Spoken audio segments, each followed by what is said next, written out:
Hey, welcome to the HopCast. Thanks for coming back, everybody. I'm Brad Chmielewski. My name is Ken Hunnemeder. We're live with the studio audience, first time, I think. Yeah, we're here at Chicago Craft Beer Week at one of our favorite spots in Chicago, the Hopleaf, with two of our favorite guys, Tom and Phil, from respectively Penrose and Perennial. So thank you guys for coming out with us. Thanks for having us. You guys kind of go back a long way, and Tom, you're just kind of up and coming here. The first thing that you guys did was make a beer with Phil. Am I correct? Yeah, that was even before we kind of had the brewery up and running. Right. We had a beer. Definitely wanted to do something with them, kind of play around with a lot of different ideas, and kind of use that to springboard us talking about our brewery. So we brewed a beer with Phil and Corey and the team down there called Hereafter. They ended up doing bottles of that, the big format bottles, and that was here in Chicago for a little bit. It's a Belgian Golden Ale with pears and white sage.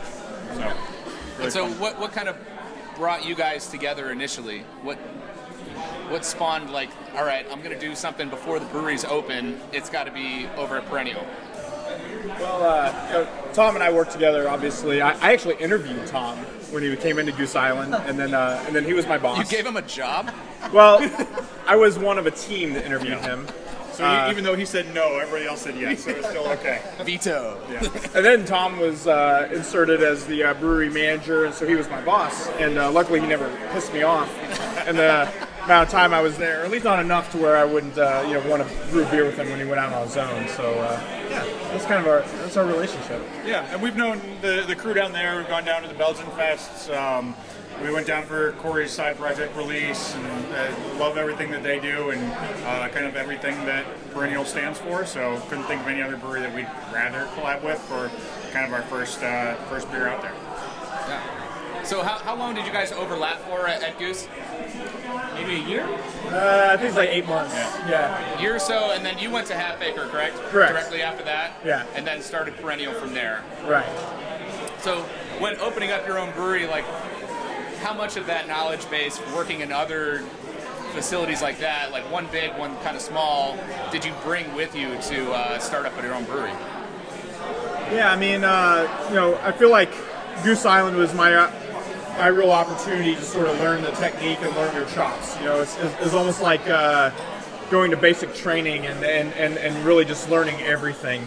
And then, so that made me great at brewing and very organized. But what it didn't really make me was, I think, give me a good business perspective on how to open a brewery that's much smaller. And that's where the Half Acre experience really pumped up my knowledge and filled in the gaps that I needed to open up Perennial and to do it without spending a boatload of money. And you've worked in like really, really big breweries, coming from at one point AB. Have you taken even stuff from that large scale, brought it down to very, very small scale? Yeah, I mean, I think it's super important to take everything from wherever you are, be it good or bad, and always carry that with you. You see what you want to do, you also see what you don't want to do. So I think that's also important. Not just seeing what they do on a big scale of the quality and the consistency of making the same beer time after time in 12 different breweries around the country, but also kind of knowing that I always want the beer to come first, and that's hugely important for us. So that's one of the things that Eric and I stressed when we were opening Penrose, was beer always has to come first, no matter what. Even if sales wants one thing, if the beer isn't ready, brewing has the ultimate veto and says, no, it's not ready. And you can kind So you put Eric in check from day one. You can say that. So That's on tape. I guess one of the struggles then from coming from like such a big brewery to a small brewery are the things like I miss the team, or I miss like just the access to stuff now that you guys are both smaller breweries Right. and growing. Right, and there isn't anybody else to do anything for you. If your pump seal goes down, you're changing that pump seal. And if that's on a day that you're doing an event at Hopleaf, you have to do that anyway, So, I mean, they're just things that you kind of all have to take onto your shoulders, which I find extremely empowering. I love that. I love being able to do every aspect, and that's kind of excites me.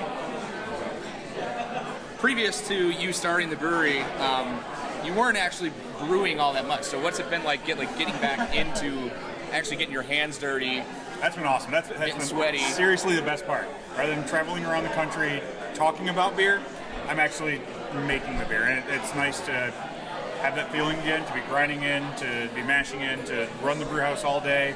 And then the next day I'm cellaring. And the next day I'm filling kegs. And then come out to events like this. I mean, it's nice to... And you're just the face now, right? You don't do any of that shit. Yeah, pretty much. I mean, eventually I won't even be the face anymore. I'm just going to be completely, like, just under my blankets at home all the time. That's all Phil's gonna do. To Tom's point, though, for sure, you wear a lot of hats, especially in the startup mode. We're Perennial. We're now coming up on 3 years in September. And what I found a little disheartening is as you start to grow, is you don't get to mash in as often as you would like, or cellar and that sort of thing.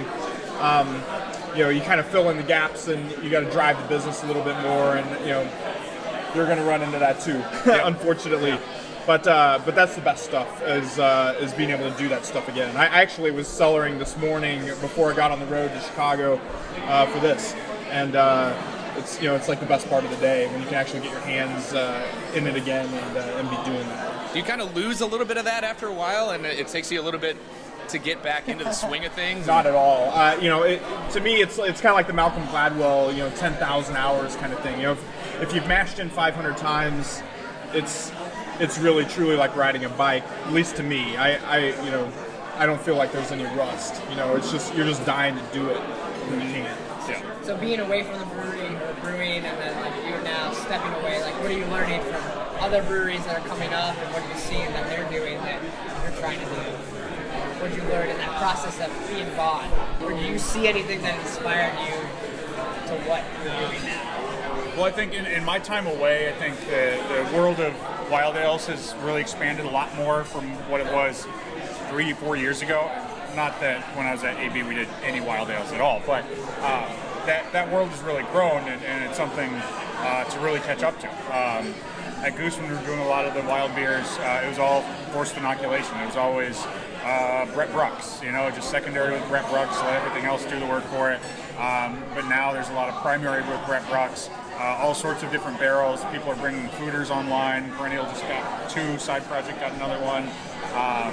I think the world of wild beer aging is really kind of developing into something new and something different that we're all kind of learning together, And nobody's truly an expert. I mean, I'm sure you've got guys who've written their dissertations on Brettanomyces out in Colorado and everything, but we're all kind of learning together in this whole thing.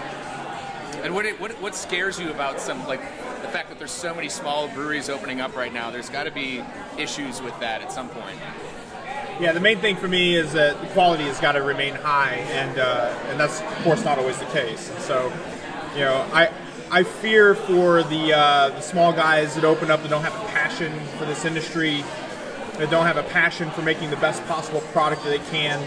If you're small, you should be trying to be like the Pappy Van Winkle of beer, in my mind. You need to be high margin, you need to make really good stuff, and if you're not doing that, there's no place for you. And eventually it's going to shake out, and you're not going to be here. But what scares me is people that are like that, making the first impression on a crossover customer that's trying to get into craft beer, and then not enjoying the product, and then making a generalization about all craft beer based on that one experience. I think I speak for most craft brewers that are mature, that have been in this industry for a while. When it comes to competition, you're not worried about all these other players out there. The fact that there's 2,000 to 3,000 almost breweries here, you just want them all to be good. I mean, that's the key. Yeah.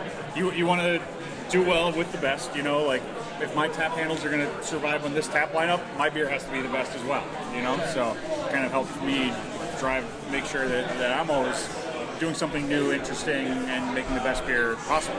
And then what is it like to finally come into a place like the Hopleaf that everyone fucking loves and see your beer, knowing that Michael thinks that much about your beer to put it on draft?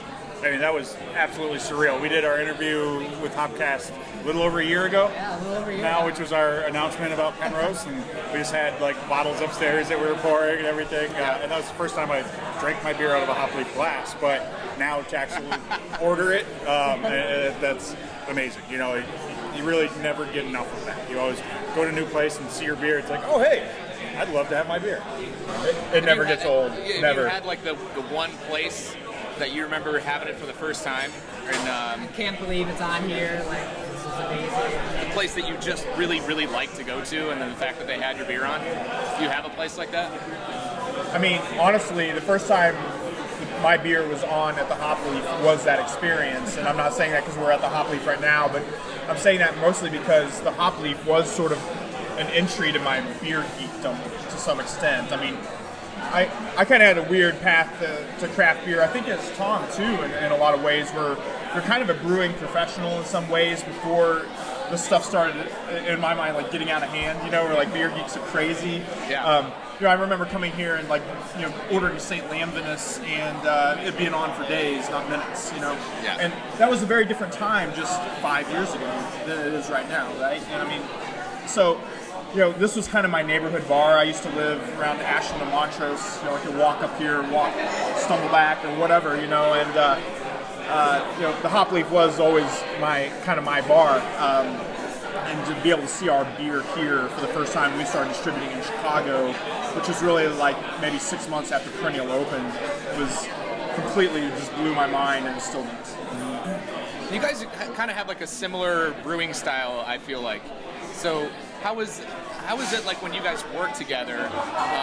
Obviously, you're focused on complete a Belgian portfolio, and you do a lot of that and have a lot of history with making Belgian-style beer.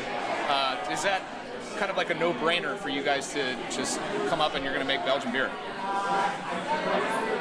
I mean, I think it's a no-brainer right away, but if our ideas start going somewhere else, you know, if we're working together on a collaboration and we start off with one idea and then start branching off, I mean, there's nothing saying, yeah, we have to stay in the Belgian territory, you know, so it's all about making the best beer always. So if we want to do something, I mean, the Golden Ale, the Hereafter that we were doing, Corey was up at Small Bar for, what night was it? It was the Wild... Sour Night? Sour Night, a couple of years back, and we just started kicking around ideas about a Golden Ale. It's like I really want to extrapolate on the flavor profile of like a Belgian Golden, like a Duvel.